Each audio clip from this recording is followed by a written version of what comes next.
Anne Boleyn, or but I think increasingly writers are doing such interesting work with this kind of fiction. And for me, the sort of the most significant book is Penelope Fitzgerald's The Blue Flower, which was a kind of a revelation to me, in a novel about the sort of the poet Novalis in Germany, set in the very, very long ago in the past, in the sort of circle of Goethe.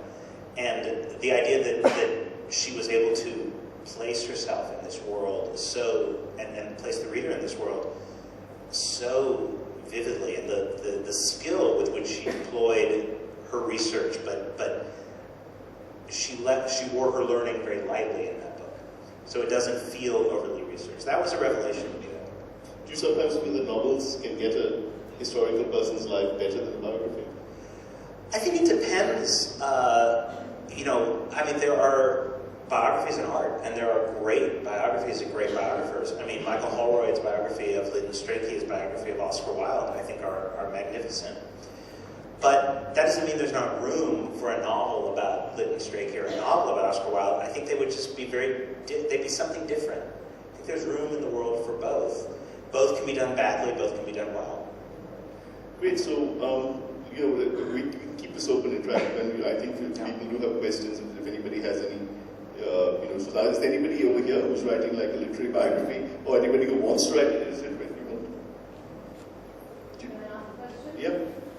Okay, so in your experience with Spender and then Ramachandran, with Spender you said that there was backtrack, there was like negative, but there was libel.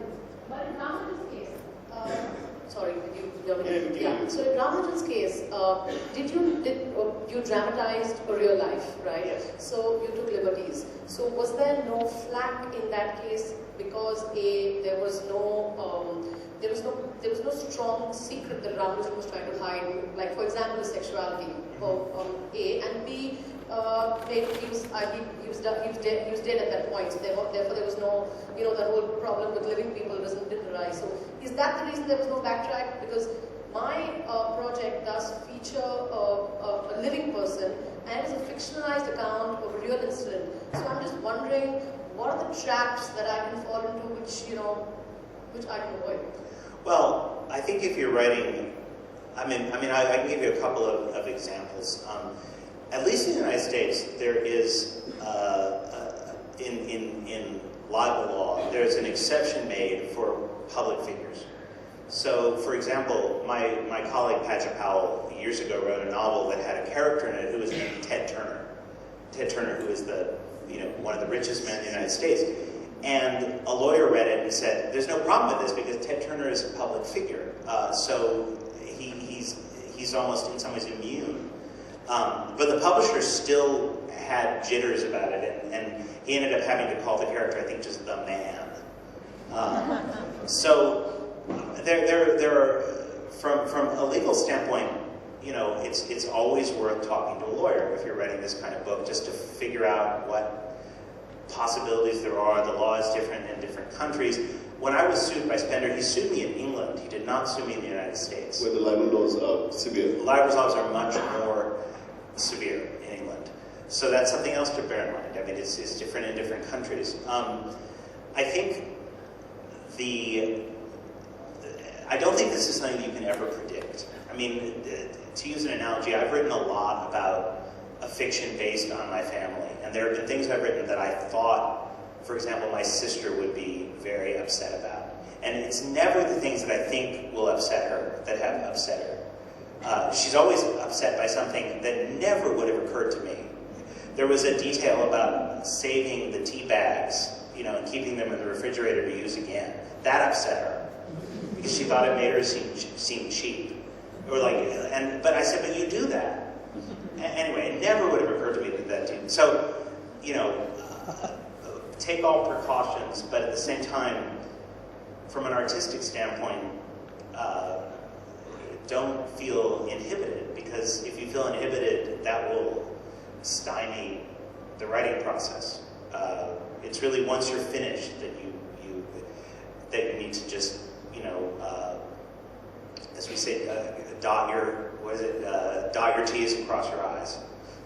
I mean, people can surprise you sometimes. I mean, I remember when Rushdie wrote The Moor's Last Sigh, when it came out, a lot of people said, oh my god, Thackeray is going to go after this novel. Thackeray, because, I mean, the portrayal of Thackeray is lightly covered. I mean, as Raman Fielding in that novel. Thackeray never cared. I mean, probably because Thackeray never read anything, so he didn't care. No, I'm not saying this in a bad way. I mean, for Thackeray, visual culture was what mattered. I mean, so, you know, he cared about the Hussain exhibition. He didn't really care about novels. But it's interesting. I mean, I said, I remember at that time a lot of people said, oh my god, you know, this novel is going to get banned by the Indians, just like the Satanic Verse was banned by the Muslims. But it didn't.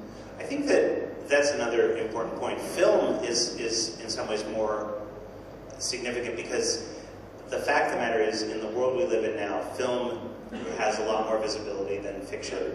Not that many people read novels, but so, you know, in some ways that's it's an awful thing to say a literary festival. I know, but it's a mixed blessing because it's true that, you know, they're not going to care. I mean, if you put Obama in a novel, I don't think Obama's going to particularly care. Whereas if you do a film about Obama, he's going to care. You know, so that is a sort of it's both a blessing and a curse of fiction. Yes, sir, at the back. I'm just wondering, it's easy to, what I hear, you take some liberties with character, with people. But do you find that it's easy to take liberties with places, with cities? Or does that conceptually affect the structure of the novel? Taking liberties with places, that's a very interesting question. I think it was one of the reasons why when Farrell wrote The Siege of Krishnapur, he invented this city called Krishnapur so that he could take liberties with Lucknow and he wouldn't be circumscribed by reality, in a sense. I have never done that, but that's partially because I find that I think that having limits placed upon you as a writer is very helpful. If you don't have any limits, then you really can lose control very quickly. And place has always been for me a really important defining limit. So for example, in the book that I'm researching now, which I think is going to be nonfiction, about Madame Blavatsky and the origins of the Theosophical Society, it was really important to me to go to Adyar, to go to the Theosophical Society, to go to Shimla, where a lot of these events happened, because I wanted to really capture the spirit of the place. And for example, the Shimla of my imagination was nothing like the real Shimla. And I think what was the Shimla of your imagination? Well, I think it was sort of like Shangri-La. I mean, I loved it. It was a beautiful place, but it you know, I'd seen all these sort of tourist photos, you know, the gorgeous snow-covered mountains and everything. So I had a somewhat idealized image of it. But that's a choice that I make. I like to be as accurate as I can about place. Hi. So, what is your relationship like with the character that you are writing a biography of? In a biography? Yes. How much does okay, so there's events, there's details, there's other people, there's lots of fact, but then there's also the core of this character that I presume in your head you start sort of forming what this person is like inside. Well, I think there's a certain point when you have to decide how you feel about this person, because you're going to be spending a lot of time with that person, and there was a point years ago when I was thinking of writing a book about Lord Alfred Douglas, Bosie, Oscar Wilde's lover and betrayer. I just hated him. A really nasty person. He was so nasty, and I thought, I can't spend 3 years with this guy. It'll drive me nuts.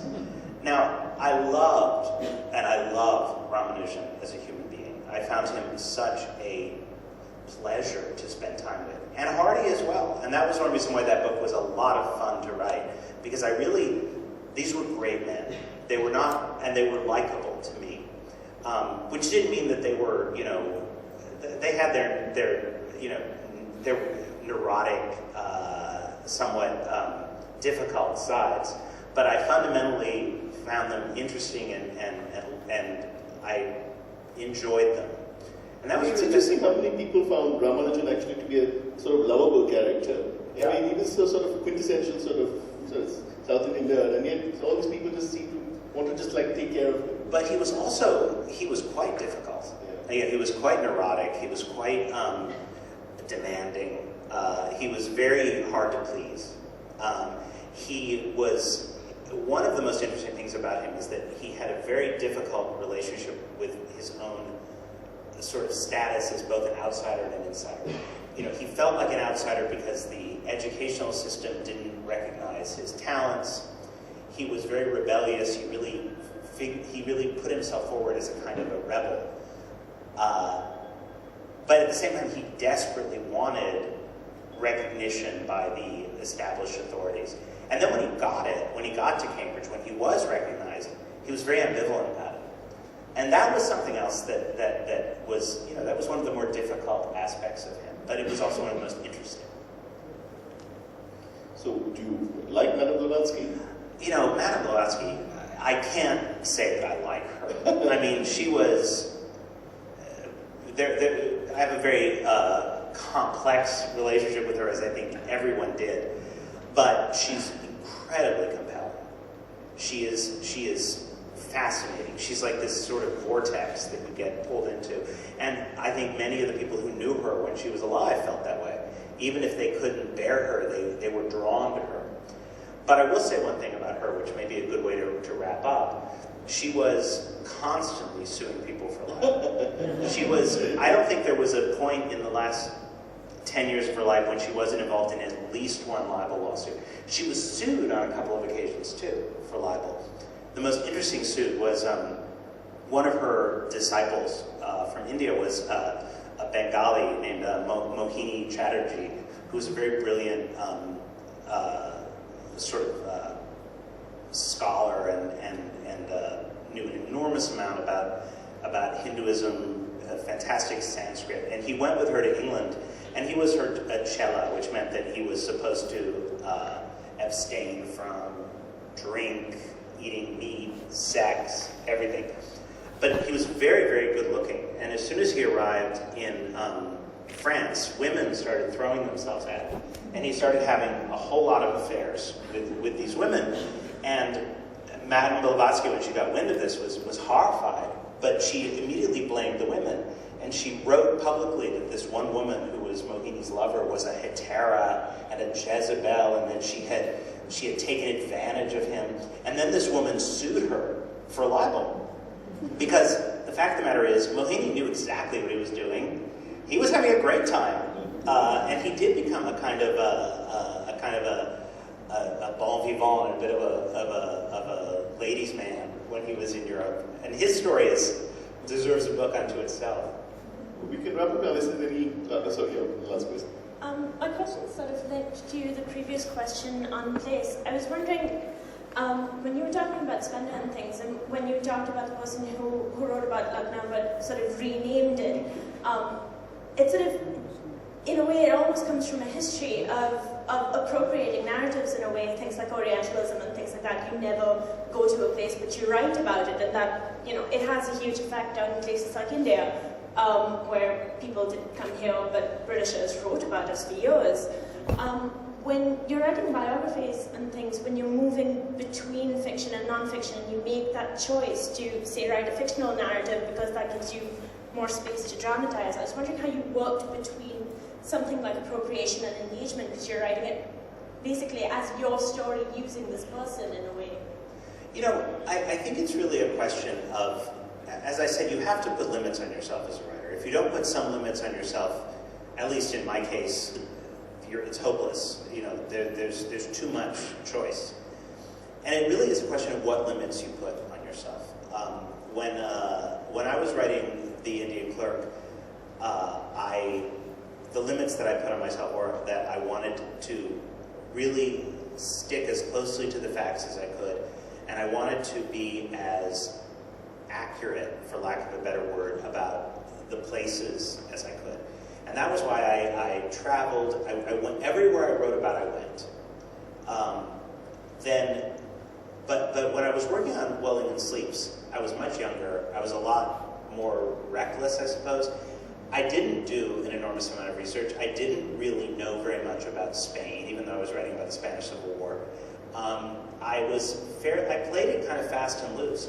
And I don't say that in terms of the legal ramifications or in terms of the lawsuit. I say that artistically.